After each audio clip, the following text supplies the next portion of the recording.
यशोदा मैया ने गोपिकाओं से पूछा, गोपिकाओं अरे रात्रि के 12 बज रहे हैं, तुम हमारे दरवाजे पर क्या करने आई हो? तो गोपिकाओं ने यशोदा मैया से कहा, मैया हमने सुना है कन्हैया कल वृंदावन छोड़ करके मथुरा जा रहा है। यशोदा मैया ने कहा, ये तुझसे किसने बता दिया? अरे कन्हैया मेरा लाला है, मैंने कन्हैया को जीवन भर पाला है। और गोपिकाओं कन्हैया सबको छोड़ सकता है लेकिन अपनी यशोदा मैया को नहीं छोड़ पाएगा। तुझसे किसने कह दिया कि कन्हैया कल मथुरा जा रहे हैं? तो गोपिकाओं ने कहा, मैया अगर किसी दूसरे ने कहा होता तो हमको विश्वास नहीं होता, लेकिन स्वयं कन्हैया कहने आए हैं।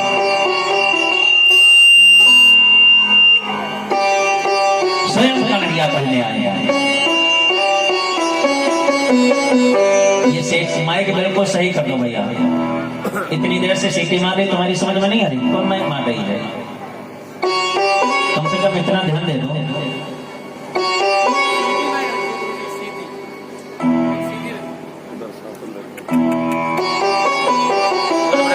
बिहारी लाल की, भागवत भगवान की। सभी लोग बड़े मस्ती के साथ में गाएं, मीठी मीठी तालियों को बजाते हुए। और पहला है बोल संसार भगवान की। सभी लोग बड़े मस्ती के साथ में गाएं, मीठी मीठी तालियों को बजाते हुए। कहना है कि मेरा हाथ पकड़ ले रे कान्हा तेरा घबराए।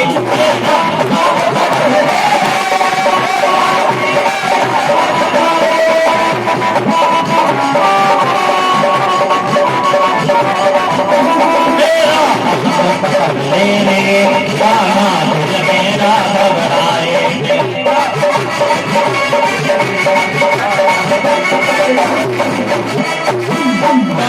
बादल काले काले बादल,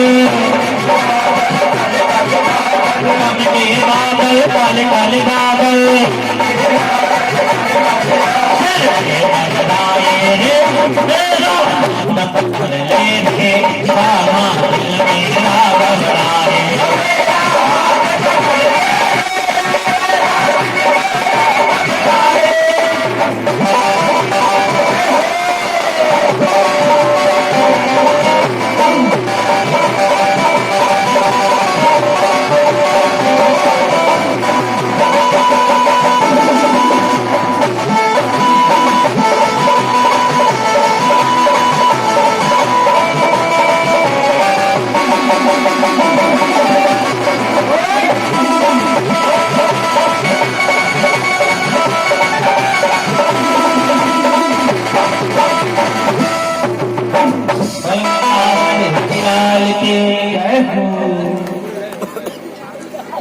सारे बाल बाल, सारी गोपिकाएं, सारे गाय, सारे बछड़े नंद बाबा के दरवाजे पर पहुंच गए। तब तक कन्हैया भी पहुंच गए। और यही कन्हैया जी पहुंचे तो यशोदा मैया ने कन्हैया से पूछा, लाला हमने सुना है तू कल मथुरा जा रहा है। कन्हैया ने अपने नेत्र नीचे कर लिए, हाँ भैया कल मैं मथुरा जा रहा हूँ। तो यशोदा मैया ने कहा, लाला अपनी मैया को छोड़ करके जाएगा? तो कन्हैया ने कहा, मैया मैं जिंदगी भर के लिए थोड़े छोड़ रहा हूँ, केवल 3 दिन के लिए जा रहा हूँ। हमारे मामा मथुरा में यज्ञ कर रहे हैं ना, और मामा ने बुलाया है मैया, तो मैं तुझसे वादा करता हूँ केवल 3 दिन के लिए जाऊंगा। और मैया मैं 3 दिन के बाद फिर आपके पास आ जाऊंगा। कन्हैया ने तो बड़ी आसानी में कह दिया, लेकिन यशोदा मैया को विश्वास नहीं है। और यशोदा मैया को क्या, वृंदावन की किसी भी गोपी को कन्हैया की बात पर विश्वास नहीं हो रहा है। क्यों? क्योंकि कन्हैया बात बात में झूठ बोल देते हैं। इसीलिए किसी को विश्वास नहीं हो रहा है। रात्रि में यशोदा मैया ने सारी गोपिकाओं को घर में भेजा कन्हैया को अपने हृदय से लगाया और रात्रि में जब विश्राम करने के लिए कन्हैया को साथ में लिटाया, यशोदा मैया की हल्की सी आंख लगी तो यशोदा मैया से किसी ने स्वप्न में आकर के कह दिया, मैया अगर तेरा कन्हैया कल वृंदावन छोड़ करके मथुरा चला गया तो फिर कभी जीवन में वापस नहीं आएगा। यशोदा मैया ने ये सुना कि मेरा लाला अगर मथुरा चला गया तो वापस नहीं आएगा, तो यशोदा मैया उठ करके बैठ गए, रोना प्रारंभ कर दिया। यशोदा मैया ने मन में विचार किया, अगर मैं लाला के पास बैठ करके रोऊंगी तो इसकी नींद खुल जाएगी। उठी जा करके दरवाजे पर रोना प्रारंभ किया, तब तक कन्हैया की आंख खुली, मैया नहीं है, कहाँ गए? जा करके दरवाजे पर पहुंचे, यशोदा मैया को जब रोते हुए देखा तो कन्हैया ने पूछा, मैया एक बात बता, तू क्यों रो रही है?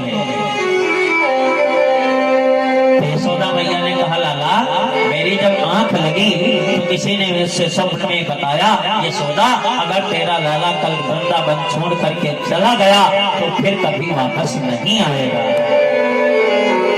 लाला अगर तू वापस नहीं आया तो यशोदा मैया जीवित नहीं बचेंगी। तो कन्हैया ने कहा, मैया तू स्वप्न पर विश्वास करती है? मैया स्वप्न हमेशा झूठे होते हैं, मुझ पर विश्वास कर, मैं 3 दिन के बाद वापस आ जाऊंगा। प्रातः काल हुआ, जो ही प्रातः काल हुआ तो ब्रज की सारी गोपिकाएं, सारे बाल बाल, सारी गायें, सारे बछड़े नंद बाबा के दरवाजे पर खड़े हो गए।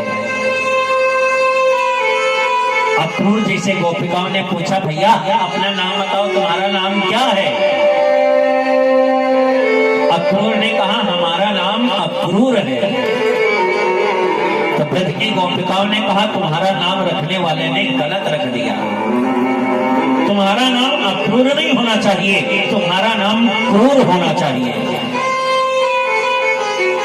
अरे पता नहीं किस प्रारब्ध के कारण हमको भगवान ने इतनी बड़ी खुशी दी, क्या तुमको हमारी खुशी देखने से अच्छी नहीं लगी? हमारा सुख छीनने चले आए, क्यों आखिर हमारे जीवन में कांटा बन करके आ गए? जब अक्रूर को गोपिकाओं ने उल्हाना देना प्रारंभ किया तो अक्रूर जी भी रो पड़े।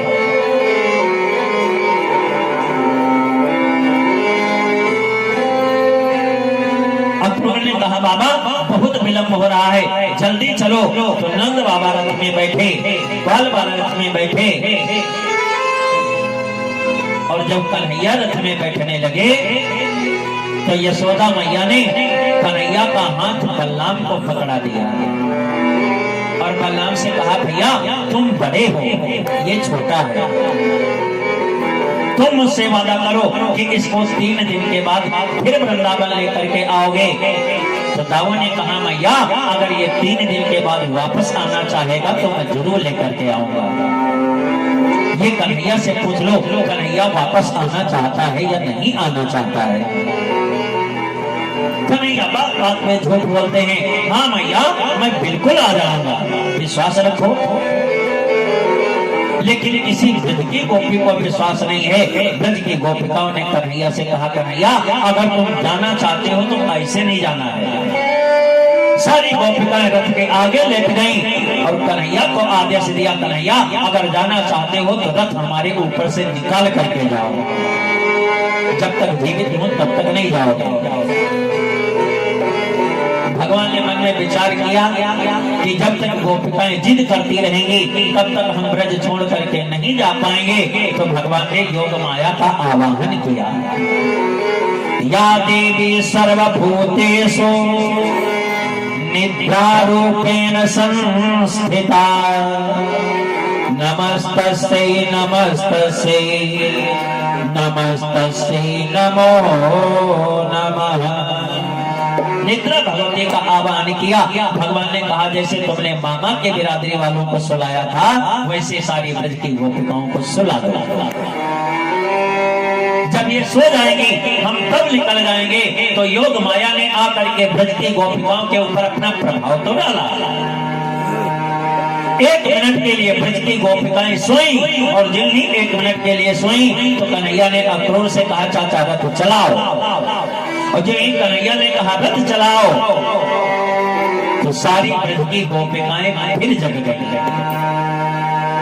और जब फिर ब्रज की गोपिकाएं जगी तो कन्हैया ने कहा चाचा अब हमको इनका मोह नहीं देखना है, मैं इनसे बार बार मना कर रहा हूँ कि रोवो मत, मैं 3 दिन के बाद वापस आ जाऊंगा, लेकिन ये गोपिकाएं मेरी कोई बात नहीं मान रही हैं। चाचा तुम रथ वैसे चलाओ जैसे तुमने रामावतार में रथ चलाया था।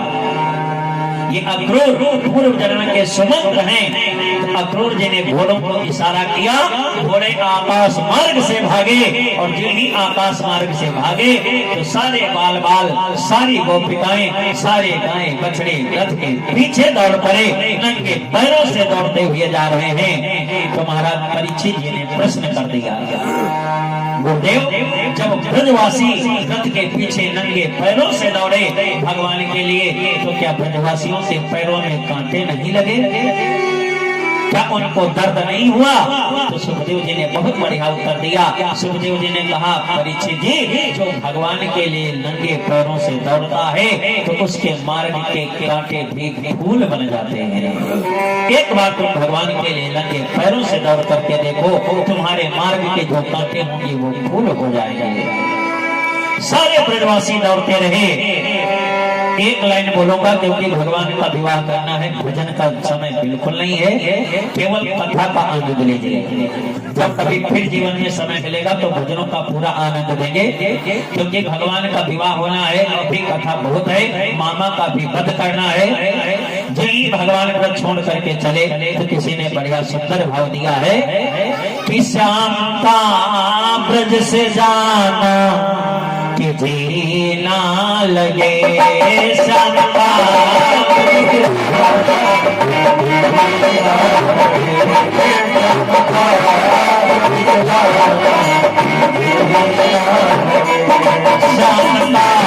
ब्रज से जाना कि जीना लगे,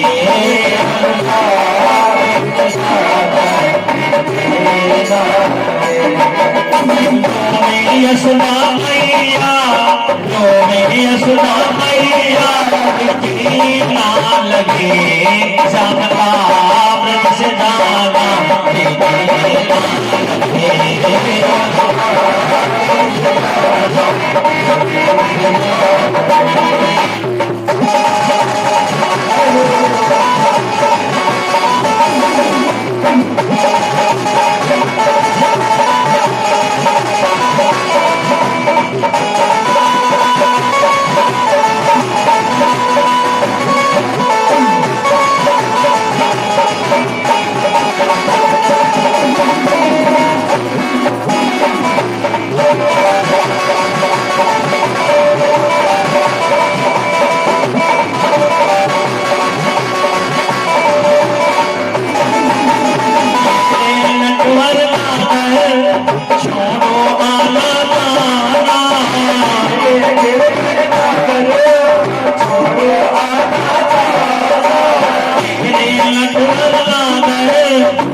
इसका क्यों बनाया,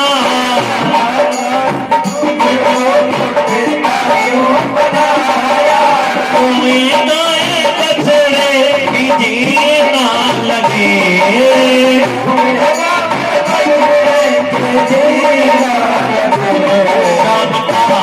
पद से जाना जीना लगे।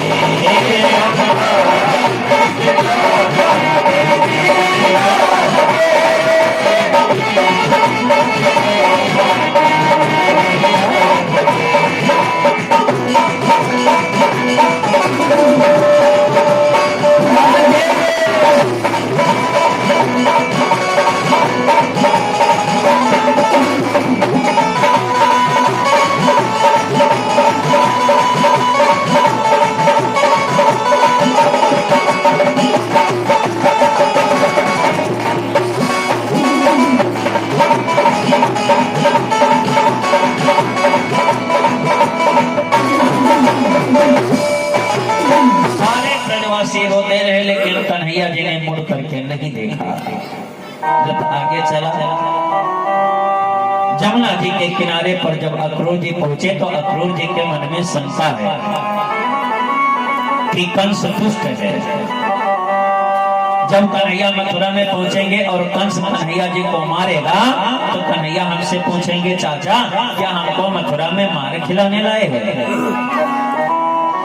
तो हम कन्हैया को क्या जवाब देंगे?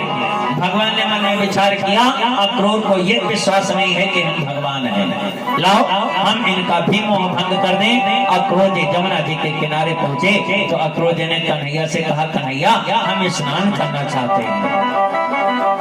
कन्हैया ने कहा, चाचा बिल्कुल करो, जमुना जी का जल बह रहा है, जाओ। अक्रूर जी ने जमुना जी में जब प्रवेश किया और कन्हैया जी की तरफ देखा तो भगवान मुस्कुरा पड़े। जी भगवान मुस्कुराए। अक्रूर जी ने डुबकी लगाई तो कन्हैया जमुना जी के अंदर नजर आए। अक्रूर जी ने मन में विचार किया, ये तो अभी रथ में बैठा था, अचानक अंदर कैसे आ गया? फिर बाहर निकले और जब फिर बाहर निकले तो कन्हैया रथ में बैठे नजर आए। कन्हैया ने अक्रूर से पूछा, चाचा क्या हुआ? अक्रूर ने कहा, कुछ नहीं। दूसरी डुबकी लगाई और जब दूसरी डुबकी लगाई तो कन्हैया कि यक्ष गंधर्व किन्नर नाग देवता पूजा करते हुए नजर आए। तो अक्रूर जी फिर बाहर निकले, कन्हैया फिर रथ में नजर आए। अक्रूर जी ने जब तीसरी डुबकी लगाई तो भगवान ने अक्रूर जी को जमुना जी में अपना विराट स्वरूप के दर्शन कराए। और जब विराट स्वरूप के दर्शन कराए अक्रूर को विश्वास हो गया, एक कंस क्या हजारों कंस पैदा हो जाएं लेकिन कन्हैया का बाल माता होने वाला नहीं। अक्रूर को विश्वास हुआ। मथुरा में पहुंचे, रात्रि में भगवान ने विश्राम किया, थके हुए थे। प्रातः काल हुआ, सबसे पहले जाकर के धोबी का उद्धार किया और आगे बढ़े, दर्जी के ऊपर कृपा की और आगे बढ़े, कुबड़ी दासी के ऊपर कृपा की और आगे बढ़े, जाकर के यज्ञ मंडप में धनुष का खंडन किया और आगे बढ़े तो महाराज प्रथम दरवाजे पर कुबड़िया पीर नामक हाथी खड़ा है। भगवान ने कुबड़िया पीर नामक हाथी का उद्धार किया और आगे बढ़े, मुष्टिक चारूर का उद्धार किया। 10,000 सैनिकों ने आत्मसमर्पण कर दिया। भगवान और आगे बढ़े और जब और आगे बढ़े तो पहली बार कंस ने देखा कन्हैया को और कन्हैया जी ने कंस को देखा। कन्हैया ने कंस से कहा, मामा पहचाना हमको कि नहीं पहचाना? और मामा अगर तुमने नहीं पहचाना तो मैं अपना परिचय दे रहा हूँ, सुनो। मामा मैं उसी देवकी का 8वां पुत्र हूँ जिसको मारने के लिए तुमने लाखों प्रयास कर लिए। मामा तुम तो हमको नहीं मार पाए, न मुझको मार पाए, न मेरी माँ को मार पाए। मामा अगर अब भी तुम्हारे अंदर बल है तो हमसे युद्ध करो। पहले तो कंस चौंक गया, डर गया, चिल्लाने लगा, नंद बाबा को मारो, वसुदेव को मारो, ग्वाल बालों को मारो, देवकी को मारो, सबको मारो। तो दाऊ ने पूछा, कन्हैया मामा को क्या हो गया? तो कन्हैया ने कहा, दादा हमको लगता है मामा के सन्निपात आ गया है। जब आदमी मरने लगता है तो पहले सन्निपात ही आता है। तो कन्हैया ने कहा, दादा हमको मालूम पड़ता मामा के सन्निपात आ गया है। और दादा तुम जरा कॉपी पेन लेकर के लिखो कि मामा क्या कह रहे हैं, क्योंकि जब हम अपनी माता जी को कारागार से मुक्त करेंगे तो हमारी माता जी ये जरूर पूछेंगे कि दादा जब मर रहे थे तो दादा क्या कह रहे थे, ये जरूर बता देना। दादा ये कह रहे थे, दादा तुम लिखो। अब कन्हैया ने अपनी जंघाओं को पीटा, कंस को चेतावनी दी, मामा अगर अब भी तुम्हारे अंदर है तो मुझसे युद्ध करो। पहली बार तो कंस डर गया, दूसरी बार तलवार लेकर के युद्ध स्थल में उतरा। भगवान से युद्ध प्रारंभ हो गया। थोड़ी देर तक युद्ध होता रहा। देवताओं ने प्रार्थना की, प्रभु ज्यादा देर तक युद्ध मत करो, इसका जल्दी उद्धार करो। तो भगवान ने अपने श्री चरण से कंस के हृदय पर प्रहार किया, तो कंस का मुकुट बाहर गिरा जा करके केसों को पकड़ करके रस से बाहर फेंका सिंहासन से, और जब सिंहासन से नीचे गिरा जा करके कंस, तो कन्हैया भी उछल करके कंस के हृदय पर गिरे जा करके, और जब कंस के हृदय पर गिरे तो कंस की सारी हड्डियां टूटने लगे। आज कन्हैया कंस को काल के रूप में नजर आ रहे हैं। कन्हैया ने कंस से पूछा, मामा बताओ अब क्या किया जाए? बड़े बलवान बनते थे, बोलो मामा। अरे उद्धार किया जाए या तार दिया जाए, बोलो उद्धार दिया जाए या तार दिया जाए, बोलो मामा। अरे बोलो कंस मामा तेरा क्या दिया जाए?